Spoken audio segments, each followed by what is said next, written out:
Hey everyone, welcome back to Conversations in Pop Culture. I am your host, Andrew Davis. And before I introduce my guest, I would like to say that if you like something, you need to support it and you need to financially support it. Whether it is this show, a wrestling show, a wrestler, or even corporate media or products, I personally don't care because you have to support what you love.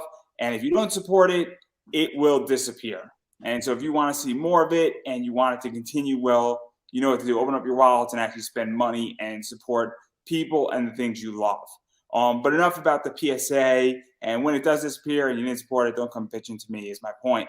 But enough of my PSA, as I was stating, because I have with me professional wrestler Armani Kayos. So welcome to the show.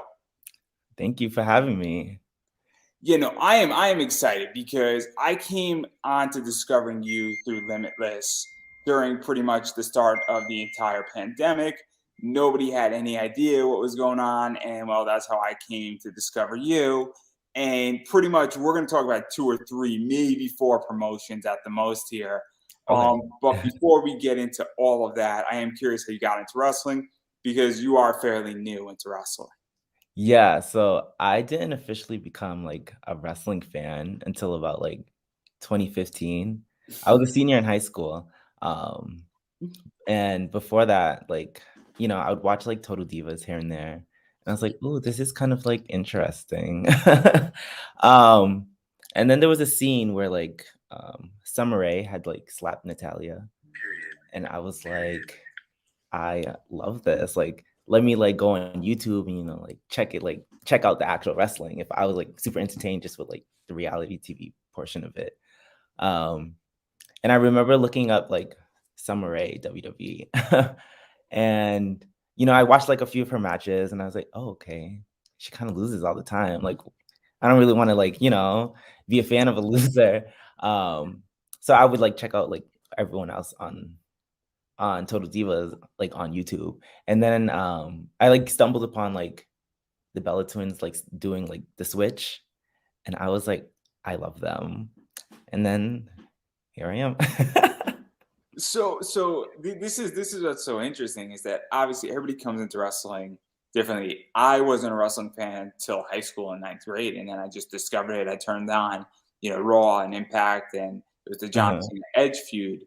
And obviously, I might be a little bit older than you, but that's the whole thing. Because I was graduating college in 2015. Oh, But I mean, I'm not that much older than you in reality, but um it's so interesting. So, how did you go from being a fan saying, "Hey, this is cool, and I kind of want to do this," to getting trained, getting into a ring? Because that's a big jump from going from a fan to actually becoming a wrestler. yeah. It's a small jump. It's a small jump, right? A little tiny one, right? It's a jump. Um, I had a friend who like always like talked about wanting to like do wrestling. And I was like, I mean, I guess we can try. Um, so then we just signed up to do like a fantasy camp at the New England Pro Wrestling Academy. And after I was like, I think this is like something I want to like do. And literally right after, I went to the bank and then I went back to school and I gave them my money and I was like, I want to sign up. So let's even talk about that because obviously you got hooked. You showed up, you did it, and then you're like, oh man, this is for me. And so, what was this like for you training? Because obviously, wrestling training is very interesting. New England has gone through many versions. There are many different individuals who have trained. And so, how is this broken up physically, psychologically, even mentally, and all that fun stuff? And even understanding the business as well, because I think that's a big thing now that people are now starting to realize that the wrestling business is beyond the wrestling business, if that makes any sense. Yeah. Um, I don't know. Like at first it was like, so I wasn't really like an athletic person like before this. Like I didn't do anything athletic. Like I ran track in high school, but it was like, it wasn't like track. um, so this was like pretty much the first like athletic thing I did. Um, and like, having to do like, multiple push-ups and like squats and all that stuff. It was hard. It still is hard. But I met Paris Vandell through wrestling, and, like, I don't know, we met and, like, we kinda just clicked, like, right there and then. So she, like, made it a lot easier, like, getting through, like, the blow ups and all that other type of stuff. And, like, if I ever had anyone I needed to talk to, like, I knew she was always there. Yeah, yeah. To even talk about this as well, because obviously, there are people who have trained together. I think it's very, famous that the class of John Cena, Randy Orton, I think Lesnar was in that class. It was like the year before. There's Mhm. also the famous thing with Kazarian, Chris Daniels, John Cena, Samoa Joe, and that out in Cali. And so it's very interesting who you come up with in wrestling, who you meet in wrestling, who you start off with, and even who you, I guess, have lifelong friendships or even year-long friendships with. Mhm. And so, what was this like too? Because that's a big, I think, mental thing as well. Where obviously you had Paris with you, and she was great, and obviously the two of you were toughing it out during training, and I think that also helps as well because Yeah. wrestling can be a very lonely business. Yeah, I don't know, just having someone that that, like, you can just lean on, like, whenever you need it. Like, I it's always like, if I needed something, I know I could go to her, and if she needed something, she knows that she can always come to me, and it's like it just makes it easier getting through the whole, like, trying to get up there. Yeah, no, no, I completely get it, and I think it's something that wrestlers don't talk about is that your friendships in the business and who to lean on and who is supportive. Because let's be realistic, when you're in training and you're getting suplexed, it hurts. There's no, I mean, we could say a lot of things about wrestling, but it hurts. I mean, Yeah. I haven't been suplexed. I don't want to be suplexed. Nothing against your profession, but I much prefer to watch it on Yeah. TV than I do to be in a ring. I would much prefer to be on this side and be the interviewer than be the guy getting clotheslined or Mhm. suplex or whatever, getting a 619 exactly, or a death by Bella, which we're going to talk about, I promise. But because it's so interesting, and then obviously, I mean, the stuff that I know you from is limitless, and so that's what I want to talk about because that's what really I think kicked off your career Oh. and was the starting point for you, and you really starting to get noticed. And Mhm. so, how did you come into Limitless? Because that's how I know you. I know you from Higher Society. I personally think Higher Society is the funniest thing ever. I think it is just so freaking in your face, and we're just better than you.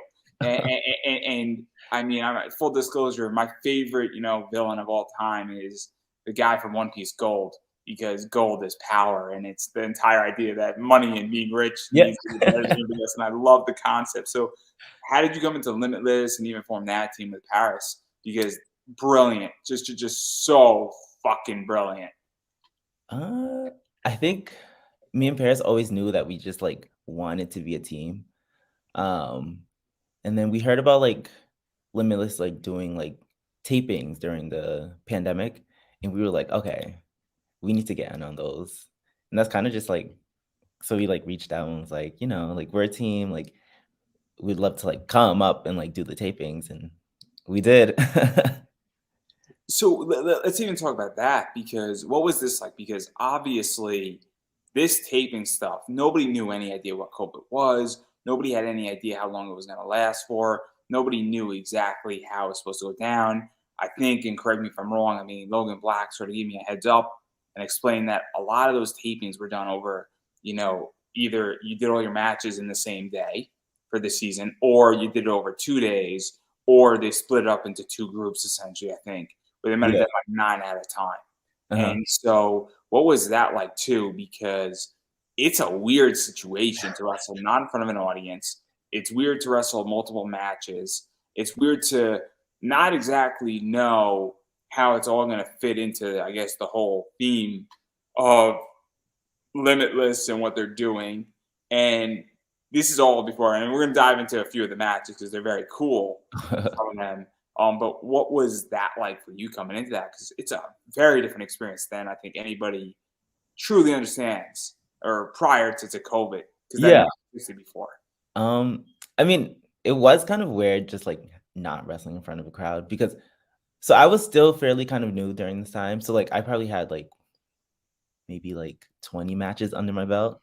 Um, Which so is like like nothing. It's really nothing. yeah. So like going from like, doing like some shows in front of crowds and then like having to wrestle in like front of the other wrestlers. It was kind of weird because it was like, okay, now I thought it was more pressure because like now you have to like try and get like the genuine reaction out of like the wrestlers. Um, but it was also like I just went out there and did whatever I knew I could do. And yeah. Yeah, because I mean, also, and look, you know, it is. I mean, I obviously have a lot of friends who are podcasters, and they run interview shows, and I get a little nervous when they're watching me and I'm doing something. And I have a big high profile guest because I'm like, oh man, they know every little pitfall that's gonna Yeah. happen, and they're not gonna criticize me, but they spot things. And when I'm watching them and it's high profile and it's like I can spot pitfalls, and even when I'm watching other people's interviews, I know when something isn't working, or I kind Yeah. of can predict where something's going, or I can say, oh man, that person dug themselves into a pitfall and then they dug themselves out, and I can see it. And so what is that like for you too? Because I would imagine, and correct me if I'm wrong, that wrestlers critique wrestlers harder than fans critique wrestlers. Oh yeah. I think it's hard. I think well, it was like kind of hard to have to wrestle in front of the wrestlers because it's like, okay, so like if I do something like that's not correct, they'll all know. Like if I'm like nervous, they'll be able to tell that I'm nervous. Like, I don't know. I think it's just harder to hide things from like wrestlers than it is from the fans. Yeah, and then also it's just the idea that, I mean, it's hard to, I think, surprise wrestlers sometimes. Yeah. And that's the other thing too, that I think that it's sometimes hard to surprise somebody. And it's also the idea that there's people in that locker room that obviously you respect, and you don't want to make yourself look bad in front of them either. And that's a whole bigger thing. It gets super complicated. It's kind of like if you're doing, I used to do anime panels, and sometimes there'd be somebody prominent in the audience, and I'm like, oh snap. Like if I mess up this panel, I don't want to look bad in front of them. And Mhm. so I think that that's something that's just in the back of my head a little bit. But obviously, I do want to talk about some of the matches that you and Paris had in Limitless, and as you know, the higher society. And obviously, one of the first matches was with Love Doug, and the three of you teamed up against Becca, CJ Cruz, and Ricky Archer. And Oh. that's old school. That's like 10 years ago, right? Yeah, yeah. I love that match. It's one of my favorite matches from the tapings. Because I mean, it's Love Doug, and you can't hate Love Doug, and it was just an enjoyable match, and it was one of those first things that was coming out. And I think that also people are like, what is the road exactly, and what is, you know, pretty much Limitless doing? And so I think there was a lot of experimentation as well Yeah. in these matches and the early stuff. And so what was this like, just like coming out and doing it? And because this was really when the higher society was starting to form. I believe like this was like the first like higher society presentation to like the wrestling world. um And so it's just one of those things. And obviously, I mean, you and just Paris have amazing chemistry for from the promos all the way to the actual yeah. wrestling, just to the attitude. Like it's not even so much the wrestling. I feel it's just the attitude is really just so perfect for that team. Like this is like people would ask if we're like if that's like actually us. Like higher society is like who we are in like person. So let me ask this, because one of the things that Chris Jericho said is that the best wrestling, you know, personalities are your own personality turned up to a 10. And, you know, I find that my best interviews and my best presentations are on topics that definitely hit my core. So Mhm. I love talking about money. I love enjoying money, everything about money, the whole concept of money. When I am lecturing on money in any particular fashion, I tend to have a better presentation. And Okay. I can't explain like why, but it's just one of those things where, and when I'm educating people on money too, I thoroughly enjoy it because it's just like who I am, and I enjoy the topic, and Mhm. person something that is fun to talk about, but I don't like believing in my core, if that makes sense. Or it's not like a die, like I'm gonna die on the cross type issue for me. So what is this like for you when you're embodying this, and you're still embodying it to some degree, Yeah. as a singles wrestler, but even still, what is that like? Because it feels real, even from the TV, and I think that's something that people pick up on. So I don't really like this is like when people ask me, "Oh, like what's your character?" I really can't answer that because it's like I feel like I don't really have a character because I just do what I think I would do in real life. But make it more like extra. Like I feel like I'm already an extra person, so like I feel like it just fits in wrestling. It's just epic. It's just epic. Such a good answer in so many ways. But even going further into this, because one of the things I think Limitless did really well with the two of you is that you had some really great matches, and there was a particular match that I think there was two actually that really I think put you on the map. It was that Anthony Green and Ava Everett match Mm, that was amazing, and obviously there was a lot of emotion going on between Anthony Green and Ava Everett.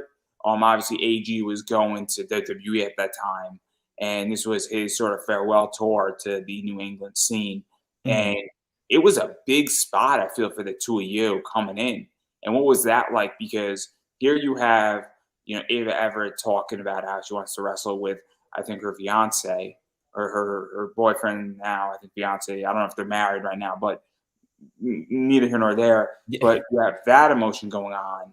You have his farewell tour, and then you have you two going on, and you're bringing a pretty good fight to them. And so, what was that like? Because it made you seem legit, if that makes sense. Yeah, so I feel like I don't know how to say this. Like, we were always seen like as like, just the gimmicks. But like I feel like that match, like we wanted to showcase that like we're more than just like a gimmick. Like when push comes to shove, like we can show up and show out. I also feel that at that point, Anthony Green was really giving back a lot.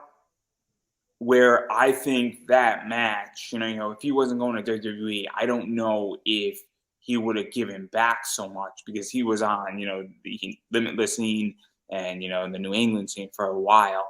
And I feel like his entire farewell tour throughout the entire road was him giving back. Hmm. And so what was that like for you too? Because obviously it was pretty evident he was going to WWE. Um, and so, what was that like knowing that obviously he's now back on the Indies, but even getting the opportunity to wrestle him before he goes too? Because that's a big deal now too. Is that you never know when you're gonna have your last match with somebody, and Yeah. now that he's under a whole new management, and I think they're gonna be pulling from the Indies again pretty soon. And so, what is that like for you, knowing that you were having this match and all that stuff going on, and that you're at the impetus of your career in the beginning? um, I don't know. For me, Because it, I it always kind just of like made you to some degree. what happened? It kind of made you a little Yeah. bit. Yeah, yeah. Um, for me, I always trying to like whenever I'm like wrestling someone, I always like do my best to make sure that like, I do my best in the match. Just so that like if someone's like, oh, like I see that you wrestled that Armani Chaos person, like how are they? They can say, okay, that person was good. So like people would want to work with me. So like, yeah.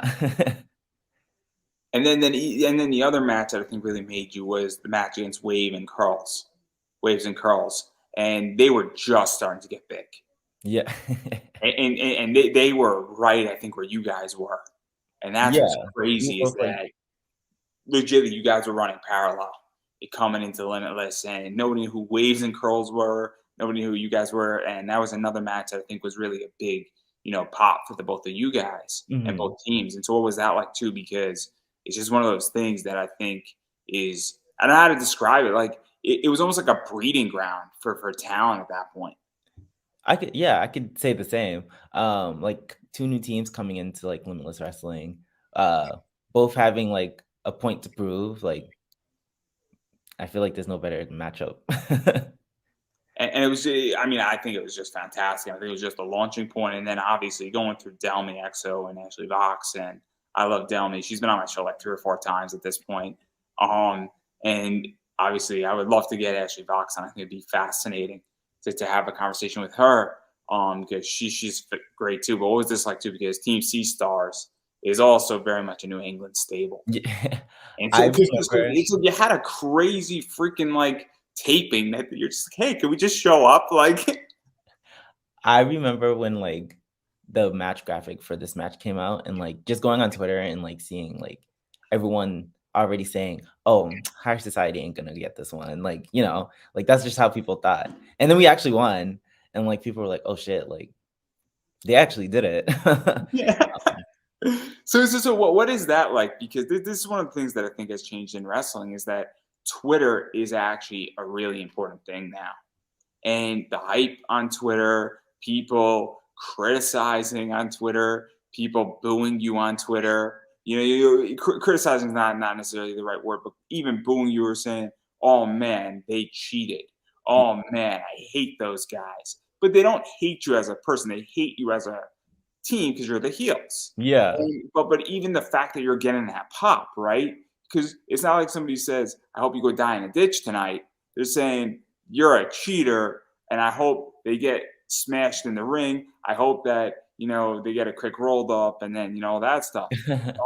And that they lose hard, right? But Yeah. what is this like? Because that reaction was felt on Twitter, because I know because I was tweeting about it. And what is that like? Because now that tells other, promotions, hey, you know, this is a team that draws. It draws attention. It draws exposure, and that's just as important as what's going on in the ring, I feel. Mhm. Um, I like the interactions on Twitter because I always, like, interact back. Like, I don't know. Sometimes I just say stupid shit to people just to say. Um, but I think it's fun, like, getting to interact with people, like, on Twitter and stuff. And then obviously the Davey End match was crazy. That match was just Oh, insane. the handicap one. She scares me. She Oh, legitimately scares me. she's a tough cookie. She's one tough she's one I tough mean, it was brilliant though, because you have higher society, and then you have her, and she's just like freaking going on a tear at that point. And yeah, like you got like your like Upper East Side, like oh, there's so much like just the clash of styles, like was just so good, and even just the hype for it, and Mhm. oh, it was epic, dude. It was epic. It was just, but she scares me to this day, and she was on my show too, which is crazy, but she still scares me. But yeah, and then obviously, I mean, you and Paris were all throughout WWR Plus, and obviously, Team C Stars. I think the outfielders. I don't know what they're called now. Is it Hatfield and McCoy? I think, or I'm not even sure what they're called anymore. And then you also had the Kings of the District, which is Il O'Neill and Jordan Blade, and Mhm. that is a sick team. Mhm. That is arguably one of the best indie tag teams ever.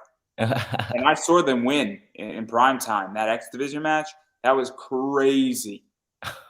So what was that like, really even getting to wrestle in WWR Plus and getting to really have, this stuff going on and facing, obviously, I think one of the best tag teams out there right now, the Kings of the District, because it adds legitimacy, I feel. Mhm. Um, so getting on WWR Plus was a cool experience. We were like, all right, more eyes can see higher society now. So now we really have to, like, level up our, like, performance. Um, and then yeah, just getting to wrestle all these different types of teams, like, was fun. Because it's interesting, because obviously Limitless was drawing a lot of attention at this point, because obviously COVID was hitting and there wasn't much stuff going on, Yeah. and people were home, and well, it was streaming on IWTV. And this is one of the things that I think really helped IWTV, is that Limitless was there, and then I think Beyond and WWR Plus was somewhat up and running. And obviously, there was a lot of eyes on wrestling. I know that I watched a boatload of wrestling during COVID, and I was Mhm. watching things almost every night because there was stuff going on. And so, what was this like for you? Because obviously, you're brand new, but I think you, for whatever reason, luck or whatnot, you came in right when this was starting to get really, really, really big. And one of the things that I was speaking with somebody else about is the place I think for wrestlers right now is streaming services and being on shows that are not pre-taped but stream or have episodes debuting. And so what was that like for you? Because clearly Limitless, The Road was working. And then on top of that, you're now in WWR Plus, and that led to a bunch of other stuff, I feel. And so what was Yeah. this like for you? Because you were really being seen. You know what I mean? The saying is being seen, not heard. Mhm. And you were being seen, I feel. I always ask, like, if, like, the whole, like, pandemic didn't happen, like, where would my career be right now? Um, but I think being able to do the road tapings and, like, having, like, everyone at home just watching wrestling because, they can't go and see it was, like, super helpful. And then to be on WWR and, like, being able to, like, stream, uh, to be seen on, like, IWTV and stuff like that, I feel like really helped for people to, like, see who Armani Chaos is. Because it's the idea that obviously at this point, IWTV has a very good reputation Mhm. as far as putting out really good shows. Limitless has a good reputation. Beyond, which is WWR Plus, has a good reputation. Mhm. And so it really helps that when you're there and you're not there for one show and then you're never heard of again, but you're on 6, 7, 9 episodes of The Road. You're on a few, episodes or I guess pay-per-views or events. I don't know how they're supposed to be called here, but if WWR Plus, you start becoming a stable, and people say, okay, this person is a draw. They can actually wrestle. They can actually do something, and they're putting on killer matches. And then people come out and they're like, oh yeah, I'm tweeting about this, and then they follow you on Twitter Yeah. and then interacting with you, and then that leads to more things, and it goes on to an algorithm snowball. And so it just expands. And look, it's happened to me and it happens to other people too, is that, and so that's the other thing. And then you get called back and then something else occurs. And then obviously, companies like, oh, snap, this person actually gets, 500,000 impressions on Twitter. Well, maybe we should have them on our show. Yeah. And so I just think it's fascinating. And then obviously, you're now a singles wrestler, and you and Paris apparently had a fight. And Yes. I guess somebody wasn't hired enough to be in this society anymore. Um, brilliant, brilliant breakup. But what was that about? Because that's insane. I mean, the build up to that thing was crazy. The fact that you guys are playing it off, just the way it was played off, and oh my god. And I don't think it's done yet. I don't think it's done yet. I think there's a lot of bad blood that has to be fixed. Uh, so I think it's was a mix of both of us, like, just wanting to, like, showcase that, like, even though we're great together, like, we can still be great, like, separately. Because I feel like a lot of people didn't, like, appreciate higher society as much as we did. So it was kind of hard to, like, seem legitimate together. So we both, like, wanted to showcase that we can do this, like, alone. Um, so yeah. But the way I view it is that it forced an evolution. Yes. Where the last great evolution in wrestling to me was a very good professional wrestler, and his evolution from basically Dasher Hatfield to a very good professional wrestler, losing the mask and going out and being a very good professional wrestler. Mhm. I found that this and the way that ended and the way the two of you were in the ring and the betrayal and all that stuff really forced an evolution on her and it forced an amazing evolution on you. And sometimes I feel like in wrestling that needs to happen. And so what was that like? Because it forced you to say, hey, I now have to become a singles wrestler. Because it's sometimes comforting, I feel, to be in a tag team.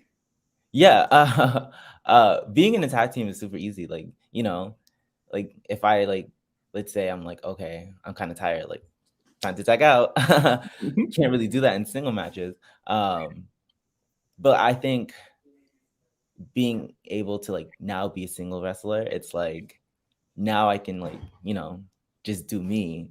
Um, I think it's pretty fun. I've been having a lot of fun just being a singles wrestler, to be honest. Because you've had some crazy singles matches that also while you were part of in higher society. I'm just going to drop a few of them. I mean, the Mike Gamble match was insane. Nick Stapp is always fun. Becca's great, and then the Eric Johnson match was just insane. Oh, Eric Johnson's a big man. yeah, He's a big man. That's the nicest way. He apparently just followed me on Twitter, but like I think I can say that without getting in too much trouble. But he's a big man. I yeah, mean, no, nothing against you, but like compared to me and compared to you, he's a big man. yeah. Like Um, so that the Eric Johnson match was actually supposed to be like a fatal four-way, and then the other two competitors were smarter than you, yeah, clearly, clearly, clearly. Like, I but what definitely was tried that to. like? Because even though I mean, obviously I'm joking around, but that was a great match between you and Eric Johnson because that was insane. And because it goes back to the old trope where you have a very small wrestler up against a big wrestler, and it creates a very David Goliath, realm to it. It also forces the smaller wrestler to get more creative, and it's great. I mean, it's the idea that when you had, what was it, Eddie Guerrero versus Brock Lesnar? Mhm.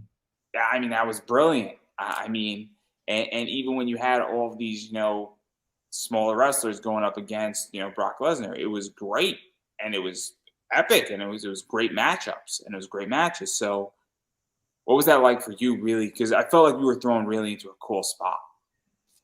Uh, I knew that like when I came out, the crowd would be like, okay, we kind of don't like him, and then only because I knew that they did like Eric Johnson. So when he came out, they were like, all right, we already know he's gonna lose. Like, I mean, I did lose, but I did put up a fight, which I didn't think anyone was thinking I could do.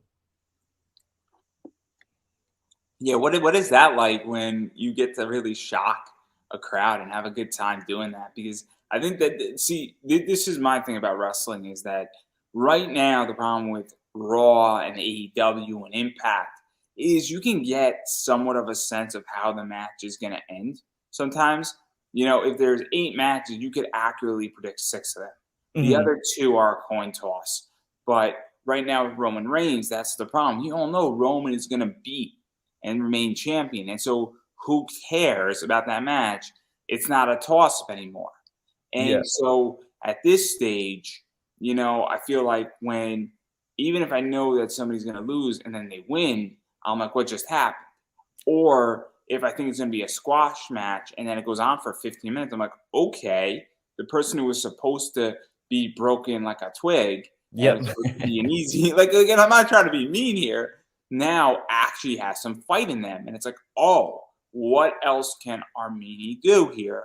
And what else are you going to do? And the fact that he can't put you down and he actually has to put effort into it. And now we're 15 minutes into a match. It's pretty interesting that now we're getting somewhere. And Mhm. now I'm like, okay, what happens next? And what else can you do? Yeah. Uh, I always like to be like a surprise candidate. Um, I never like I never like want to just do like the simple type of things. And I always like to get like a reaction out of the crowd, like good or bad. Like people are gonna like I like to have people like remember me. See that's good too because any reaction out of a crowd is good at this point. I Mhm. think a lot of wrestlers actually don't understand that either. Is that it's okay not to be liked as a wrestler. It's different if the crowd doesn't like you versus in the locker room. If you Yes. walk into a locker room and the locker room hates you, that's a different problem. Where it's a disrespect problem. They feel you didn't pay your dues. They don't like the fact of your attitude. They don't like the fact of your work ethic. They don't find you safe in a ring. That's a different problem completely. Mhm. Versus if the crowd says, "Boo, you suck," right? Or that they stick their middle finger up at you, and that's different because they're not disrespecting you as a wrestler. They're disrespecting you as a heel because Yes. you're the heel. Which it's a weird thing to say it that way, but I think that's how I view it at least. Now I wouldn't recommend sticking a middle finger, but I think that if you boo a wrestler or you clap when they're getting suplexed. I think that's appropriate. Yeah. Um, yeah, I don't care what kind of reaction I get. Like sometimes it's like I'm supposed to be the heel, but like then people cheer me and I'm like, okay, like cool. Like I'm the cool heel now. So um And then even going beyond, beyond. We're going into beyond. I misspoke. Going beyond Limitless into beyond. What was that like? Because beyond, in my opinion, is really sort of. It's not WWE, it's not AEW, and it's not Impact, but it's up there. I mean, Beyond is a well-established promotion and is a well-respected promotion, and everybody wants to be there. Everybody wants to be in Beyond, pretty much, because yeah. Beyond has been a pulling ground for AEW. It's been a pulling ground for WWE for a very long time. And so, what was that like coming into Beyond? Because that's kind of a big fucking deal. I mean, WWR Plus is Beyond is part of Beyond, but it's not Beyond Beyond. If you know what I mean. Mhm. Yeah, yeah. Um uh I do agree. Beyond is like one of the places that you do want to be. So I'm always just trying to be the best I can be so that, I can keep my spot. And then obviously Beyond is they're doing uncharted territory down, south right now, which I think is brilliant. The fact that it's down there, I think it's super smart because it's still Beyond, and it's that. But they got Wrestling Open going on, and I think that's also really really smart too, Mhm, because there's no storyline in Wrestling Open, which is great. It's just wrestling for the most mhm. part, and it's great matches. And so how did you get involved in that? Because that's brand new, and you were, I think, on the first episode. Oh, yeah, it was on the New Year's episode. Um, uh honestly, I think a lot Because of it it's was a privilege to be there. It really is. yeah, yeah. Um, like, helping out during when Uncharted Territory was up here, like, helped a lot. Um, and then they do this, like, sign up thing where you sign up to say, like, "Oh, like, you can do this date or that date." Um, so, yeah, you sign up or you reach out to them and, like, you get your shot, like, your chance to, like, show, like, what you can do. And then if they use you, whether, like, the crowd likes you or not, like, whatever. Yeah, because you had some great matches. I mean, you had, I think, Jared Diaz was a match. Mhm, Obviously, you faced Edith Surreal. That is insane. Edith Surreal is so fucking good. mhm, So fucking good. It's so insane that she's that good and she's so new. It's terrifying. It's terrifying. Like she's like a sponge. That's like what she is. Like like this is not the right way how to describe her at all. But like the knowledge that she has and the work ethic and just how good she is. I don't know how to describe that any other way. But even getting the opportunity to face somebody like that, what was that like? 'Cause that's crazy to me. And anytime you're in the ring with Edith Surreal, I mean, you can only get better. I feel. yeah, um I agree.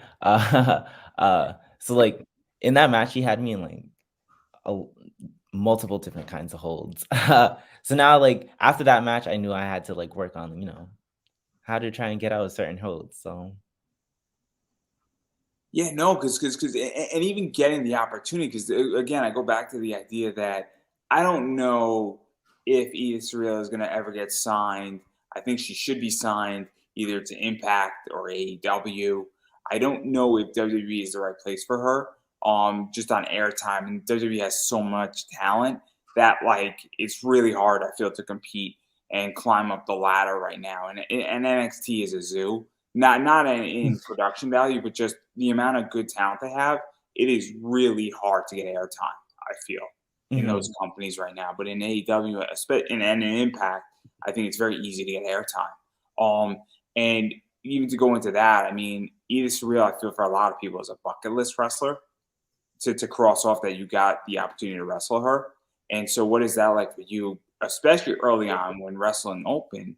is even being, tested still. I feel because I feel like the first few episodes were really a test if this concept was going to even work. And so, what Yeah. was that like too? Because in a lot of ways, I feel like that match was like, okay, we are really putting on good wrestling and quality wrestling, and this is one of those matches that is that.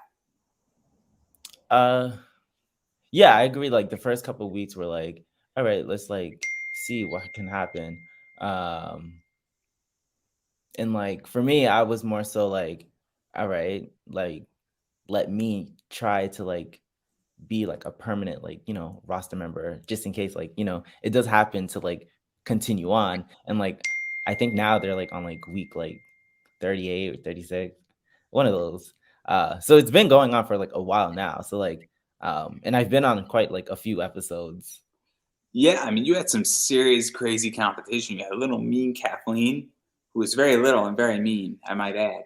Um, and her name is Kathleen. So there you go. You had Riley Shepard there. You had Gal Barclay on there. You had Prince Ahmed. I think I probably got the name wrong.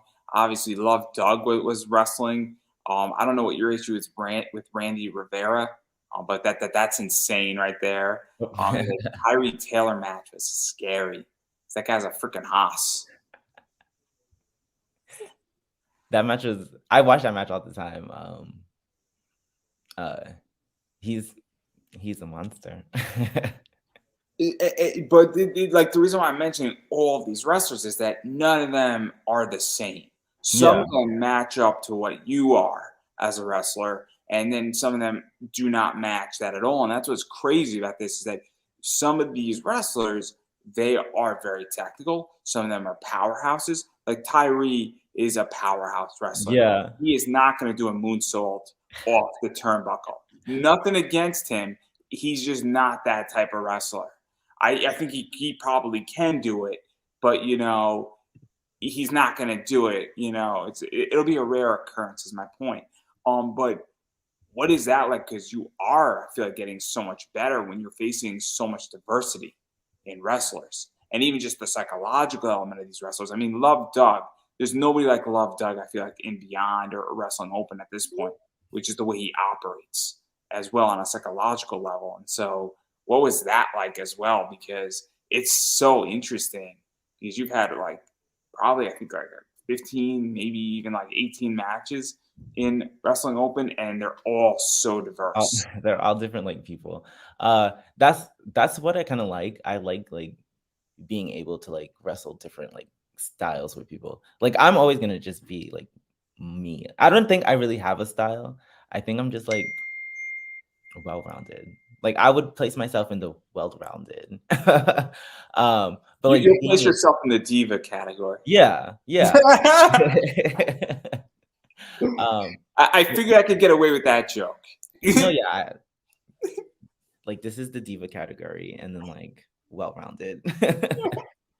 um but yeah, being able to like wrestle people who like do have different like styles, um it's like it's cool, but like it also like helps me to like want to elevate. Like if I'm not good like with technical wrestling, but I have to wrestle like a technical wrestler, it's like all right, now when I go to training I'm gonna be like I want to work on like technical shit.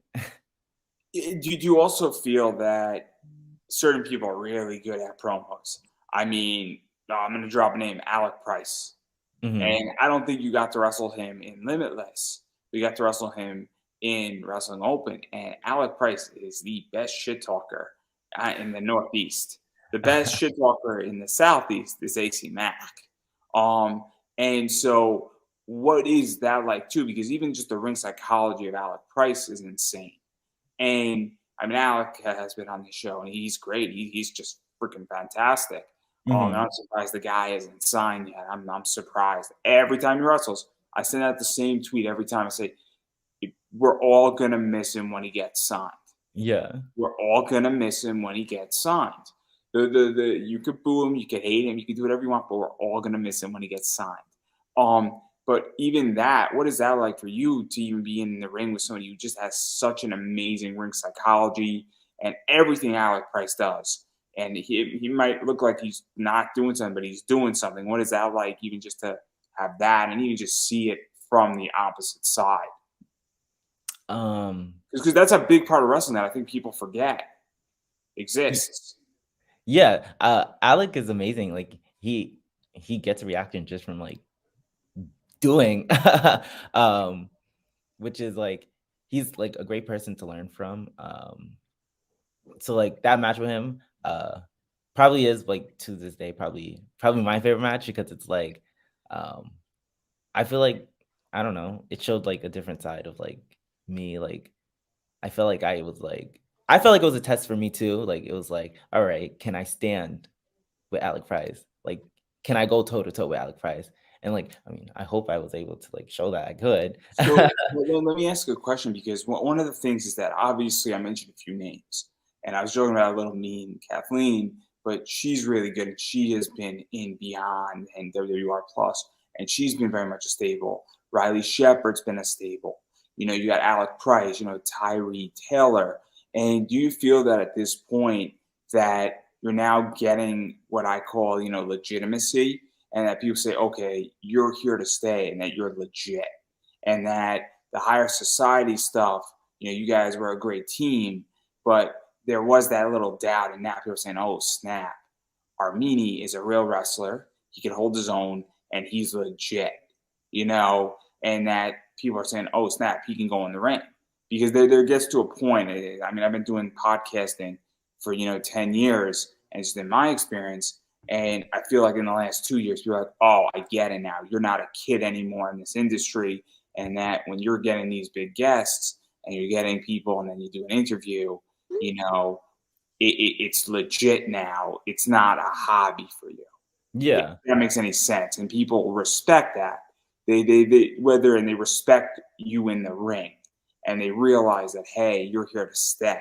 Hmm. You're not a flash in the pan. Did you feel like that's starting to happen when you face these guys, and whether you win or lose, but you're holding your own and you're putting on a great match? Because I get it. And now this guy is legit. Yeah, I definitely feel like people are seeing me as a more like legit type of like wrestler. Um even with all the gaga, I feel like people like just enjoy watching me. Because I think that's something that sometimes happens, and also sometimes people aren't viewed that way. They're not viewed in that regard, and I think it's a real issue. I think sometimes, and I think it happens a lot more than people realize, is that wrestlers don't get that quote unquote legitimacy. I think Mhm. Alec Price is a good example. I think in the last 2 years he has gotten the legitimate tagline. I think when he first came out, he was good, but I think that he's worked his ass off to get it, and I think that's Yep. what's starting to happen to you in a lot of ways as well. Where I think you're getting that more and more and more, and I think it's very important. Where it's just like, oh, you're just not here for a flash in the pan. You're not a comedy act wrestler. You're Yeah. here to win. You're here to be a singles wrestler. You're here to put on good matches. No, yeah, I definitely wanted to get away from like being like, the character like kind of wrestler or like the gimmick matches. Um and like show that I can be like the more like serious and like legitimate wrestler.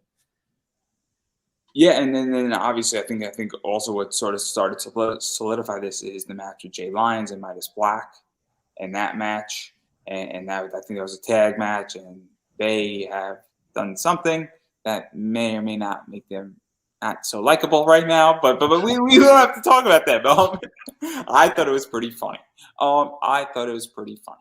It was great. It was great. Let's just call it what it was.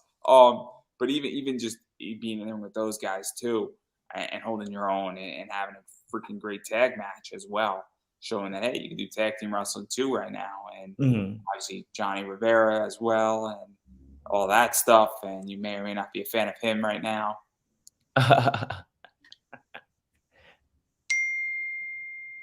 um yeah, like right now I have Randy Rivera with me.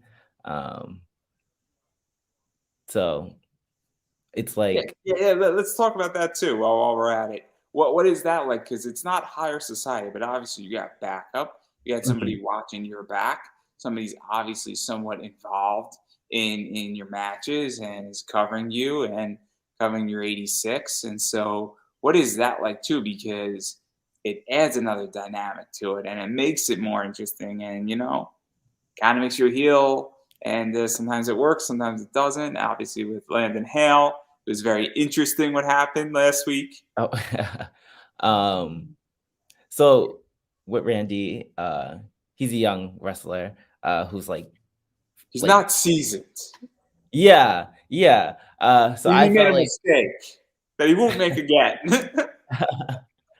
I feel like I see the potential from Randy, so I decided to take it upon myself to You decided to mold the take him clay. under my wing. You decided to um, mold the clay. You have a fresh slate in front of you, and you're going to make it in your likeness so that it yep, can be bestowed onto greatness yeah. and get you a Like championship in the meanwhile. I've told the people of Wrestling Open that I think I said Randy Orton, Randy Rivera, is the future of Wrestling Open, and I'm gonna show why he's the future. So you're going to be Prince, and he's going to be Carmen Electra. That's what you're doing. Yeah, I that's us. just branded you completely on this interview in a whole different way. I just elevated you to a whole new level, like in like 3 seconds, too. Like, you just change your name to a symbol now. Oh, it'd be great. I just might. You It's should just gonna totally be do like it. a symbol A and then a symbol K. That's Oh, me. it could be the wrestler formerly known as. I'm just saying, I'm here to make wrestlers better. That's the whole point of this show. Yep. That's really the point of the show, everybody, is that we're here, and what I mean by we're here, I mean I'm here just to make wrestlers better. That's all I'm supposed to do. But I did enjoy that Landon Hale match. I thought it was really, really well done. I thought it was fun. I thought that was an excellent showcase. I thought that it was a fun match, and yeah, it was in. There was a mistake that won't happen again. Oh yeah, there was a mistake that will never happen again. You get one before you get cut. But obviously there was something else that was going on that's obviously leading to a pretty interesting feud that happened at the end of that match as well. So what was that like? Because that was excellent wrestling planning in of itself. The way that thing ended after Landon Hale beat you. So the whole golf situation. I guess he's mad. I mean, I did take his so Randy and Gall used to tag, and I was gonna take both of them under my wing, but only Randy came, so I don't see why he would be mad at us. But I will give him points. Well played for making us think that he was on our side. I mean, there's just so much potential now that can happen. Obviously there's going to be a clash because everybody settles their problem in a ring, one way or another. And so, yeah, no, I mean, there's a lot of stuff that could be played out. There could be that whole thing where two teachers and two people who were sort of now competing for the future of Wrestling Open, and oh man, the potential of this is just fantastic. It puts you in such a cool spot. It really does. There's just so much stuff that can be done with this. Man, it's going to be fun. It's going to be fun. What's going to happen? And so obviously that's fun. And then obviously the last match I want to talk about before we get to talk about the Bella Twins is that's the fun part of this show is being part of Effie's Big Gay Brunch. And I didn't know they were actually up to 5. I did not realize they were up to 5 at this point.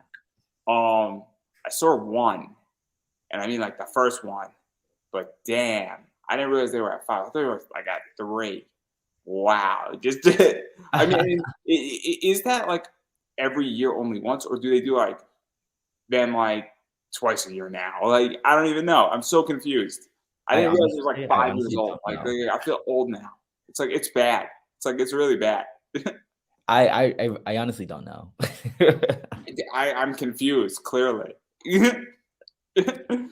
But all seriousness, though, what was this like? Because obviously Effie was on this show / my old show, and before he started getting big, and I think it's pretty cool. I think it's a cool concept. I think it's the idea that if they won't let you play in the park, build your own, right? Yeah. You build it better. I think that representation is important. I think that it's showcasing a lot of really cool people who may or may not get that opportunity. Um, and look, and also what it might do is that it might give somebody that extra boost they need to get onto a Beyond or Mhm. get onto, a Limitless, or I can't think of like another, or a GCW is another platform. And so, what was this like for you? Because it is sort of a big deal. It is a big platform, and I feel like it's a well-established platform that people respect, both within the LGBTQ community and outside and in wrestling community. And I think it's very important that if you're on there, it does give you that boost. And Yeah. and maybe that's not the most politically correct thing to say, but I think that's the only way it could be said. No, I agree with you, like, I think the brunch is, like, an amazing, like, opportunity to showcase, like, wrestlers that probably won't get, like, a chance, like, just anywhere else, uh, just because, Or, whatever. or, or or even just to make their path a little bit easier. Yeah, yeah, like, it helps, like, people be seen, um, just because of the name. So, like, for me, when I found out that I was gonna be a part of it, like, I was super, like, "Oh my god," like Did you just be like, hey, can you make it out to Chicago? Like, was it like a phone call? Was it like a text message? You're uh, like, I found out from MSP. They were like, "Hey, like, we're gonna drive up there, like, do you want like, you and Aaron Work are gonna be on there. Do you guys wanna come with us, like, drive together?" And we were like, "Oh, shit," like, "Yeah." Um, but then I flew out there, the Wednesday just to, like, why not make it a vacation? so so you found out by MSP, Yes. and it was like, oh, this is what I don't understand. Like, to me, and look, I'm not a wrestler. I've never been booked on a wrestling show, but like, is that usually how that works, or like, who was like supposed to be doing? Like that to me just seems so like weird. Like how you found out. Like Um, I can't fathom it. Like I can't understand it. Is my point. I mean, that's not usually how it works, but, like, that's just how it happened. Um, like, he did reach out to me a couple days later saying, whatever, but, like, I already knew. Um, but I think it was more so MSP lives in Maine, and, like, their way to, like, get here, they had to pick up Aaron work, and then I'm, like, not too far from there. So it's like, let's just get, like, a carload of people who live from this area so, like, Yeah, yeah. Let's even talk about that because I think most of your matches have taken place pretty much in New England, and I don't think that you've been on like a 25-hour car ride down somewhere, right? No, I For the haven't. most part, so far, right? And so what was that like when, because Limitless is in Maine, right? And are you in Maine or are you in Massachusetts? I'm in Massachusetts. So I mean, how far was Limitless? Like less than 6 hours, give or take. Yeah, it was about probably, like, 3. So you get where I'm going with this question, right? Mhm. So what was this like really going on? I guess your first technical wrestling road trip, right? Like So because this is one of the things that I think people don't understand is that when you're an indie wrestler or even when you're in WWE, you might have to drive 12 hours, mhm. over, a day and a half to venue, from one venue to the next. And you could be on the road. And so whoever you're driving with, you better make sure that they also drive or they can keep you company or that they're doing something or that you switch because let's be realistic. If you're driving, to Chicago from Maine, it's a bitch of a trip. Yeah. So we actually ended up, like, taking plane. So we didn't actually drive the I think it was gonna be 18 hours. Um, Oh, so you didn't like, want to tough it out. That's how we play it. You didn't want to have the experience. You didn't I want to mean, have I the was good down to body. drive. I don't mind road trips, like, just driving to, like, New York and stuff, like, I like to do it. Um, I don't like to be the driver, If but I New like to York is a be road trip for you from Maine, we got a problem. We got a problem. New York from Maine is not that bad. I'm not saying it's a cakewalk, but it's not that bad. That's not a road trip. That's like a nice Sunday.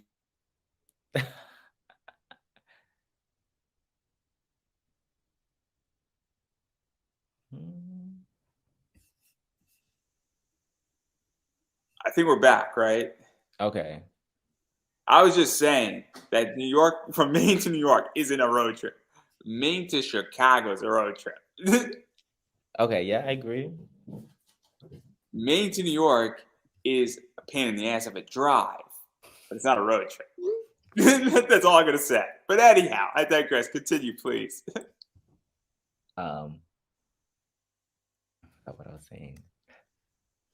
Just even to talk about the brunch, though. I mean, what was this like too? Because obviously it reaches a lot of people, and it's kind of whenever you say, "Hey, oh, I'm involved in Effie's Big Gay Brunch," everybody knows what it is.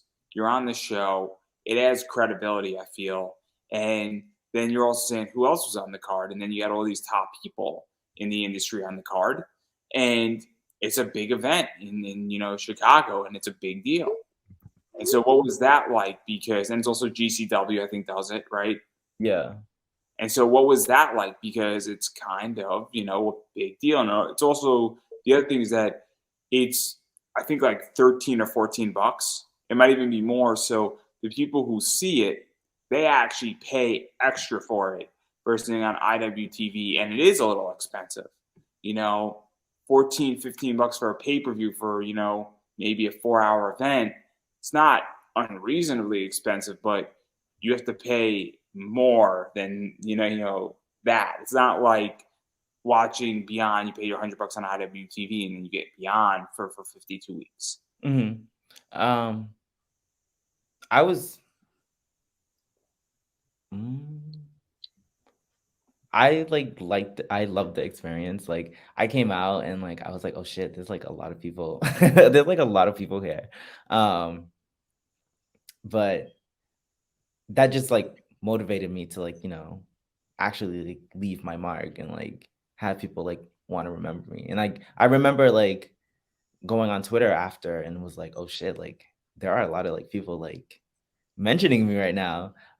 So that was like really cool.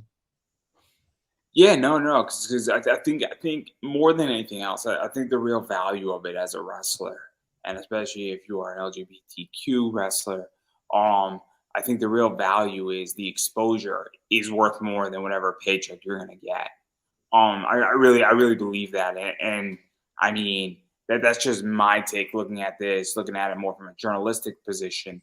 That the exposure and the boost you're going to get and the attention you're going to get is worth way more than any money you're going to make. And that's the thing. Sometimes exposure is worth more than paychecks because Yeah. well, a lot of people now know who you are partially because of that. I think a Yeah, lot of yeah. people know you from Wrestling Open as well now. And I think it's safe to say that, Effie's Big Gay Brunch, while you were doing Wrestling Open before that, it might have had an effect on you being, a roster player on Wrestling Open because now you're becoming a bigger player and not a bigger platform. And I think it's something Mhm. that a lot of wrestlers don't understand. I think a lot of people in the entire indie comic book world, which is what I'm from, also don't understand that when you're on bigger platforms, you get attention, and that's how things go. So that's just my view on it. I could be wrong. I could be wrong because I'm not. That's just how I view it, looking in versus looking out. No, But I agree with you. you can tell me I'm wrong. It's perfectly fine. People do it No, all the time. no, trust me, if I thought you were wrong, I would say, yeah, no, I don't think so. But yeah, no, it's super interesting your career. But obviously, I do want to talk about the Bella twins. So how do you think she's doing on AGT? Actually, uh, I actually haven't watched it. I haven't watched it either, so clearly, Oh. you know what it is. After she like destroyed John Cena's heart, I was just like, oh, this is bad. This is not good. They had such a good moment. I mean, he was willing to give her everything, and it just wasn't enough. I was so devastated. I'm still like heartbroken. N- I'm always team Nikki Bella. So it's like I see like why she did what she did. Um, Well, I mean, I get it. And look, I mean, let's be realistic about John Cena. If we're going to really call it out, he had probably not the easiest childhood. He obviously has certain values on how he was raised, and that influences him in if he wants to become a parent and all that stuff, and he's concerned about some other things. And when you have, you're worth a lot of money, things are complicated because, well, you got to protect yourself and you want to protect, your kid if you have one, but you don't want to be wiped off the map if something goes awry. And there's fair concerns, I think. And I think with her and where she's at right now, I think the guy she's with and the guy she has a kid with, I don't think she has the same concerns. mhm. It's super complicated, but I'm not a marriage counselor, at least not yet. Um, hey, never say never is all I'm gonna say. Um, but yeah, no. I mean, this is one of the things though is that obviously you really like the Bella twins. Yeah. I think the Bella twins are fantastic. I think they were much needed for WWE when they were in WWE. You and one of your moves was Death by Bella twins, or Death by Bella. I thought it was great. I still think it's great. I mean, it's hilarious. It's awesome. Yeah, yeah. Um, so it was actually Ava Everett and Davian who came up with the move. Um, Of course, they ever came and up. they were Well, of like, course you did. yeah, they just came up to me and was like, "All right, Death by Bella Twin," and then they showed me a clip of like what the move was, and I was like, "I'm doing that." Because I think that's also another thing is that everybody knows who the Bella twins are. Everybody knows certain divas and certain female wrestlers. It's just the way it is. Mhm. And so when everybody knows who Nikki Brie Bella is, everybody knows who Alexa Bliss is, everybody knows who Becky Lynch is, and everybody knows who Charlotte and Sasha are. And there's a few others that people know. But mainstream, I think everybody knows who Mandy Rose is in wrestling. And so when you have a move that has Bella twins in it, and then it's announced on commentary, it also raises, and I think it instantly connects. And that's another thing too. It creates a sense of familiarity, I feel, Mhm. and I think that that's absolutely brilliant. There's a reason why people brand things a certain way, and I think whether it was intentional as a brand or not, I think that you hit upon a very interesting position where I think it really creates a sense of familiarity. And when I'm like, oh man, Death by Bella Twins, I'm like, oh snap, I know who the Bella Twins are. What's this move? And then you Yeah. see it, and then you look at it, and you see them doing it, and like, oh, I get it. I get it. It's kind of like when somebody does a code breaker on the indie scene. You instantly think of Chris Jericho. Yeah, yeah. Yeah, I have quite a few moves where it's like you see it and it's like, okay, I know who that's from. Um, I just like to incorporate like just like diva moves into like the moves that I do. So like the No, rear view. I think it's smart. I think it's epic. I think it's smart. I think it's really a good idea. And I think that I think whether again intentional or not, it really does create a very interesting branding and a sense of hey, I know what that is. Um, it's very important. I feel in that regard. So speaking about the Bella Twins, I mean there is one match we all want. We want Lita and Trish Stratus versus Brie and Nikki. We all want that match. I mean, come on, tell me you don't want that match. I I would pay money to watch that match.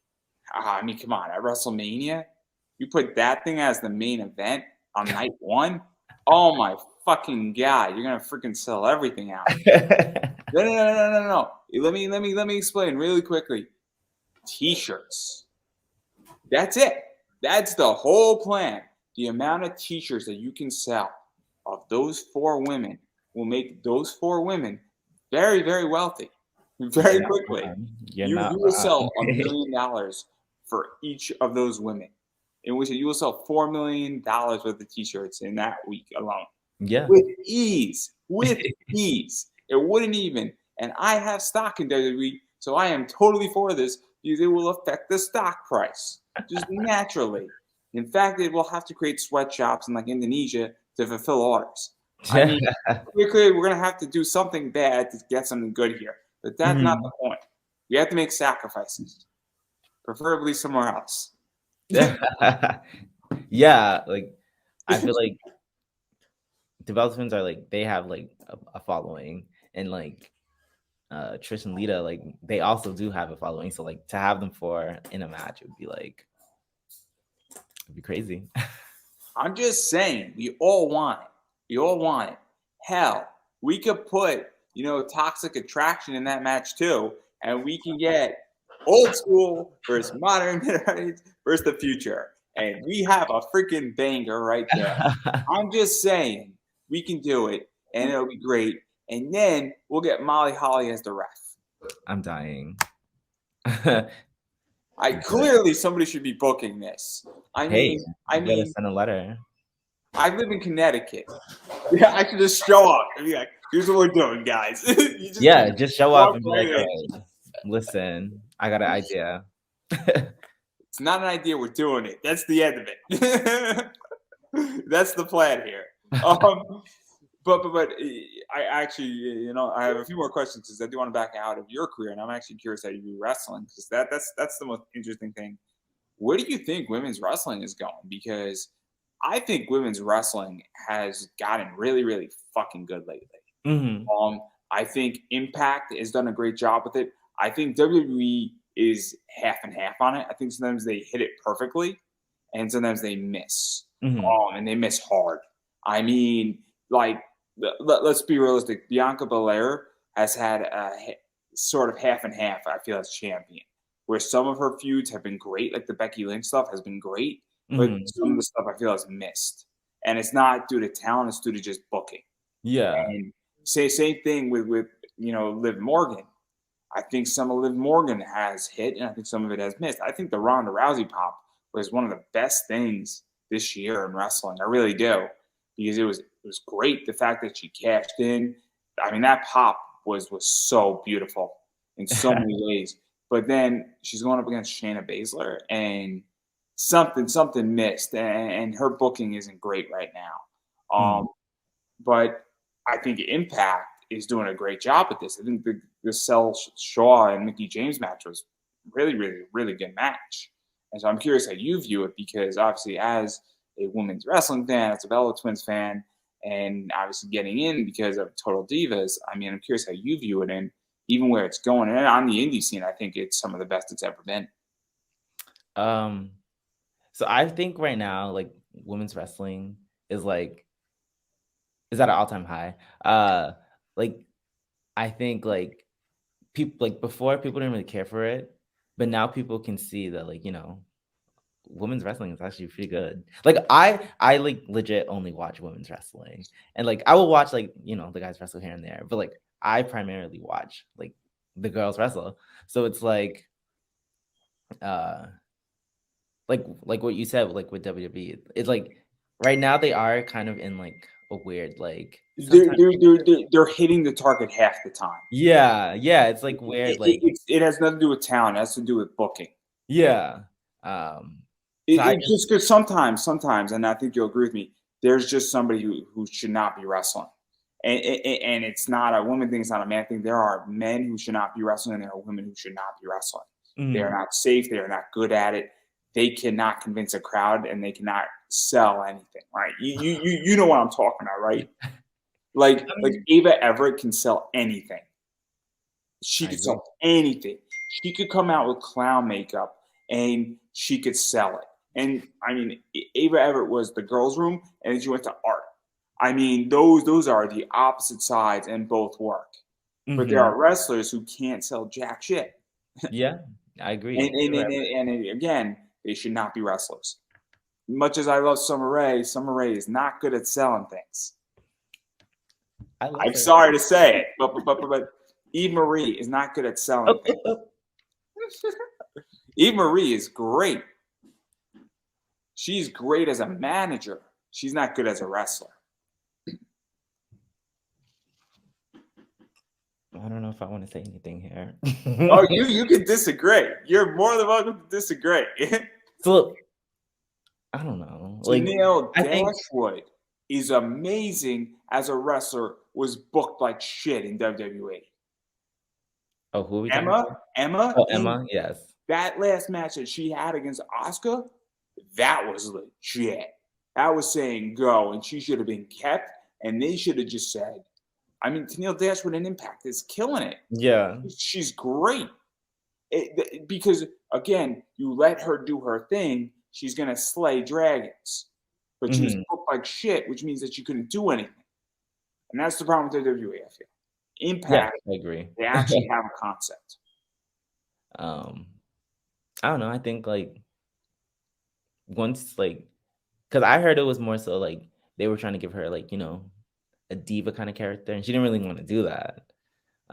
Which, like, if that's not you, like, that's not you, like, I wouldn't wanna force someone to do something they don't wanna do. Yeah, no, it's tricky. It's tricky because the second you come into the WWE, you know, you might have to eat shit for a little bit to get what you want. Look at Bailey, right? Bailey was a hugger, and now Bailey is, I'm just gonna punch you in the face, Yeah. and it works, and it's great. And she's like, I'm forming my own faction, and we're coming for every freaking title. So screw it. We're coming for every title, and we want to run this division, and it's great. And you know what? Bailey should go after the Raw Women's Champion and the SmackDown, and they should unify it under Bailey.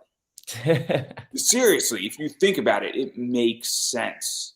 It really does. And then you got the tag belts, and now you have that faction pretty much on Raw and SmackDown. Yeah. Um, I think, like, the past couple of weeks, like, not the SmackDown, the Raw's women's division has been, like, amazing, and then it's like, you watch the SmackDown girls, and it's like, "Oh, wait, Yeah, something's and missing here." who's the only guy on Raw who's actually doing his job well? There's only one. Yeah, I mean, it's not that hard of an answer, guys. The only person who's doing a good job on Raw right now is Seth Rollins. Okay, that's what I was gonna say. Seth Rollins is the only person on Raw in the men's division who's doing a good job. Mhm. It's really, really bad. It's not good. Actually, that's not true. Is Drew McIntyre on Raw? Because Drew McIntyre does a good job always too. But Is he on Raw? he might he might be on SmackDown. He might be on SmackDown. But if he was on Raw, he'd be doing a good job too. Mhm. But just because Drew McIntyre always does a good job. But Seth Rollins is the only guy on Raw doing a good job, and then Edge is on Raw, and Edge is doing a pretty good job too. But those two are really the only people who are doing a great job on Raw. So that's all I'm gonna say.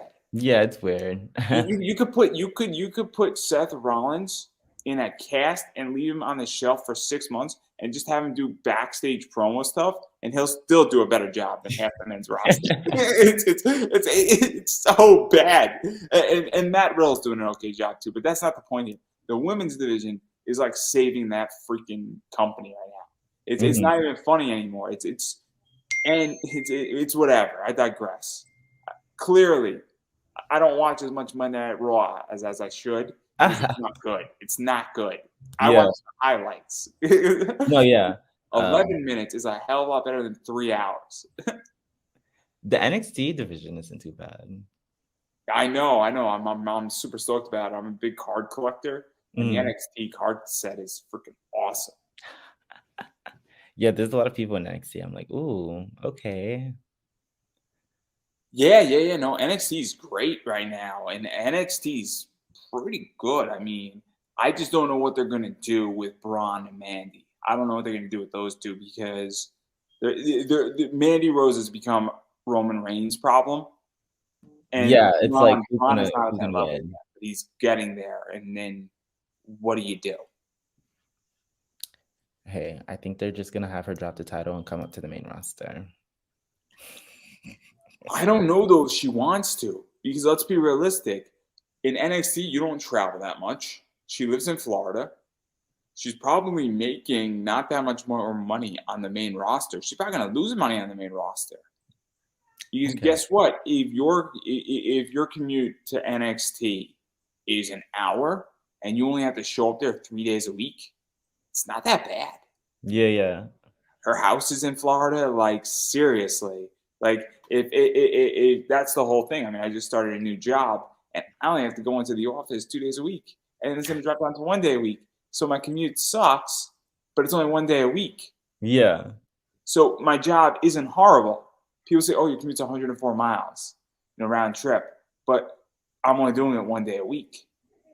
So now, if you divide that over 5 days, it's a lot less. It's Not too like bad. miles, 19 and a half miles. So my point that I'm getting at, or maybe it's 20.5 miles, but my point is that that's what I think about her. I don't think she wants to come up. I don't.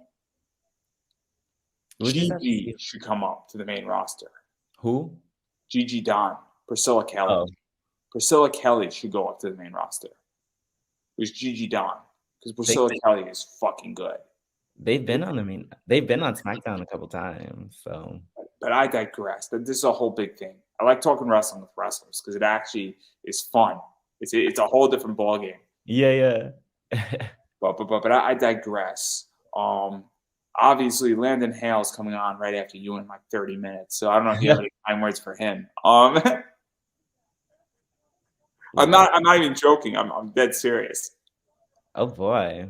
Well, I know he just like destroyed his hand apparently. It's crazy. yeah, I think he broke his wrist over the weekend.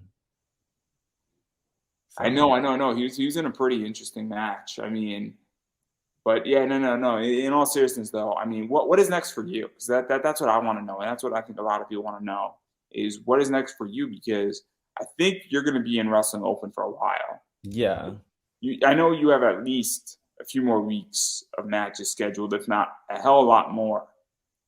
But Um, where are you wrestling outside of that too? Because I don't think that's the only place you wrestle. And where are you going to be? What can you announce? What's coming down in the works? Because people want to see you wrestling. People want to see you, in the ring, and it's kind of fun. And you're starting to gain a lot of traction.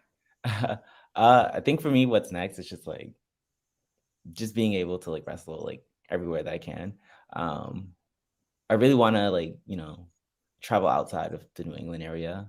Um, and then like for chaotic wrestling, I'm on my road to 301 days, um, as the Panoptic champion. Uh, I See, became champion. I don't know anything about that. And which I don't know you from chaotic. Like I'm so uneducated on this. Like it's terrible. It's just terrible. No, But yeah, I won the Panoptic championship in July. Um, and I was like, all right, I'm gonna become the Nikki Bella champion. So my goal is to be champion for 301 days. Um, she actually tweeted me about it, and like now I'm like even more motivated to do it. that's kind of funny. So what is that like for you though to hold that belt? Because obviously when you hold a belt, you know, you're representing the company and you're defending that title and you're attempting to make it mean something. That's something that I think sometimes with certain belts, people don't realize that you have to make the belt mean something. So if you Yeah. get the 301 days, or even you get the 350 days, or even you get the 200 days, you've added some prestige to that belt. And so, what is that like? Because it is a responsibility, I feel. Um, no, like I'm always like nervous. Like I just want to show people like that this belt is just as important as all the other titles on Chaotic. Like, um, and that like, me holding it is like I hope that people can see that like, I'm here. Like Isn't it also the idea that if you hold it for 301 days and somebody beats you on 302 days, that that means that you've set a bar for how they have to run that championship. Mhm. And I think this is something that some people in wrestling get. And even going back to AG, it's the idea that if you lift somebody up or you give them a spot, you have to understand that there's a generation behind you that you have to give them their opportunity too. And if you're in a position to give back, and build the next generation and sort of foresight, I feel, as well. And Yeah. also with the title, adding a level of prestige to it, because people could be selfish in wrestling, they could be selfish in life, but sometimes you have to give people an opportunity that so that they can then expand and they get another layer onto them. So what is that like for you? Because I feel like if you're on that road, and it's a long road, but even if you only get 150 days, you added that level where whoever beats you actually had a bunch of title defenses under your belt. Mhm. Um, I don't know. I just want to prove that, like, You just want to hold the belt for 301 days. You don't really care about anything else. You're just like, I'm Nikki Bella in it, and that's the end of this discussion. You don't really care. Like, you're just like, I'm the Nikki Bella champion. the name on the belt is Nikki right there, right? Like, Hey, maybe I probably did name it Nikki. that's great. That's fantastic. It's just fantastic. But no, that's something that I think is very interesting as well. But yeah, so where could people actually like go watch your matches? Obviously, Wrestling Open is big. I don't know if you're going to be on this Thursday. I don't know if that was announced or if you're taking a week off, or what's going to happen. I don't know how many more wrestling openings there are going to be, but I'm sure you're going to be periodically there, if Yeah. not there every week. Chaotic Wrestling, I don't know when they run, because they're not on IWTV, at least not streaming wise. No, they stream on Twitch. Yeah, see, it's so confusing to me. It's so confusing. I don't know where everybody streams. It's so weird. Now I'm Um, gonna have to go follow him on Twitch because I'm gonna have to now go see you defend this belt a bunch. And tweet about it. Um, but yeah, like where can people find you? What's coming up? All that fun stuff. Where can people bother you on social media? Engage with you? Wait um, for you, buy your merch. That's a big one. yeah, I have merch on Pro Wrestling Tees. And then whenever I'm like places, I bring some t-shirts. Um, and then like with Wrestling Open, like I'll be there. There's It's gonna chaotic. be there. Just show up. If Yeah, I'll be there. I don't have a match, we'll make a match. Um, and then my social medias are just my name. Yeah, so, and obviously, I mean, I'm sure you tweet about where you're gonna be, Yeah. where you're wrestling, what's going on, where Yeah, people when can things find come the up. merch, all that stuff. So Twitter, Facebook, Instagram, all that stuff. Obviously, if people want to find you and engage with you and tweet about you when you're wrestling, you're more than happy to go do that. I'm sure that Mhm. you would appreciate it. I like when I interact with wrestlers. It's always a good time. I think it's actually very cool at this stage that we get to do that. And even going further, obviously wrestling is a complicated business. And wrestling, you need to go to shows. It is the bottom line. You need to go and buy tickets to go Mhm. see people wrestle. And then even if you don't want to buy a ticket, you need to buy wrestlers' shirts and their gear and their prints and all their fun stuff because while they do get paid to wrestle, the shirts do supplement their income. And when you're traveling a lot and things like that, that really does help to pay for gas and other things. And it's a big deal. And also, you need to follow these wrestlers as well, and you need to tweet and engage with them because that tells promoters and promotions and companies that, hey, we like this wrestler. And it is very, very important, I think, that there's an engagement between fans and wrestlers and tweeting about it. Because guess what? If you're wrestling and 10,000 people are tweeting about you, that lets a bunch of other people say, oh, who's this guy? And what is he doing that there's 10,000 people saying this is awesome? Yeah. So I think that that's the other thing too is that it does go a long way, and even a retweet, and also it's not that hard and it's fun. If you think that Armini is being not a great wrestler and is a horrible heel, you should let him know and say you cheated in the ring, and if you get a response back and it's snarky, that's just what it is, Yeah. and that's the whole point. But remember that that's good for business. Is all I'm going to say. So and it's fun. And wrestling Twitter is fun. I think that's something that people have forgotten. People say Twitter is a cesspool. I disagree. I think Twitter is a fun place. I think it's Wrestling. fun. I think it's a great place. If you don't do anything serious on Twitter and you just have fun engaging with wrestlers, it's a great place and it's a fun place to be. So that's all I'm going to say on that point. As far as I'm concerned, I appreciate people subscribing to my YouTube channel, Pop Anime Comics. Check me out on Twitter. Check me out on Facebook, Instagram. It's all Pop Anime Comics. I got tons of interview stuff up there. I probably got 400 interviews. So if you really want to keep yourself busy for the next probably 6 months, I got you covered. Across the board, voice actors, wrestlers, cosplayers, comic writers, the occasional author here and there, and some other cool content is up there as well. So whole basket case of cool stuff is coming, as well as if you want to support the show, you could buy me a coffee. It's kind of like Patreon, but it's only a one-time payment, and you can pick whatever you want to throw at me. It's not necessary, but if you find anything interesting on this show, where you say, hey, I like where the show goes, I like the fact that you're doing A, B, C, and D, you're more than willing to support me there as well. And I do have a comic book class coming. Unfortunately, it was supposed to come out on October 5th. It got delayed because I had a computer issue. We are looking at the end of October. But if you want to learn how to invest in comic books and learn the basics, my class is for you. Again, it's going to be about $40 on Udemy. It's looking at 18 to 22 hours. So it is a hell of a class.